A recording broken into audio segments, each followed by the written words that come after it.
महाराष्ट्र विधानसभेत मांडण्यात आलेल्या महाराष्ट्र महिला शेतकरी सक्षमीकरण विधेयक 2026 ला उपमुख्यमंत्री सुनेत्रा पवार यांनी जोरदार पाठिंबा दर्शवलाय।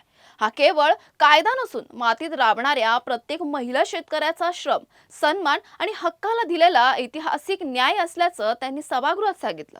या विधेयकामुळे प्रत्यक्ष शेती करणाऱ्या महिलांना महिला शेतकरी प्रमाणपत्र मिळणार असून त्याद्वारे कृषी योजना, पीक विमा, कर्ज, प्रशिक्षण, बाजारपेठ आणि विविध शासकीय योजनांचा लाभ अधिक सुलभ होणार आहे। तसेच महिला शेतकरी डेटाबेस, सक्षमीकरण कक्ष, सहाय्य अधिकारी, राज्यस्तरीय देखरेख समिती आणि महिला शेतकरी निधीचीही तरतूद करण्यात आली आहे। जमिनीच्या मालकी किंवा वारसा हक्कात कोणताही बदल न करता महिलांच्या कृषी योगदानाला कायदेशीर मान्यता देणारं हे विधेयक राज्यातील लाखो महिला शेतकऱ्यांच्या आयुष्यात परिवर्तन घडवेल असा विश्वास सुनेत्रा अजित पवार यांनी व्यक्त केला आहे।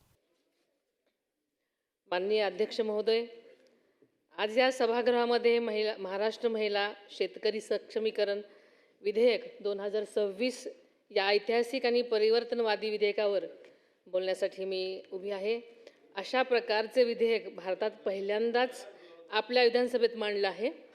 या विधेयकाचं मी राज्याच्या सर्व माता भगिनींच्या वतीनं मनापासून स्वागत करते, अभिनंदन करते। आपल्या सर्वांनाच माहिती आहे की शेती ही केवळ उदरनिर्वाहाचं साधन नाही, ती भावनांचं, कष्टाचं आणि जीवनाशी असलेल्या अतूट नात्यांचं प्रतीक आहे।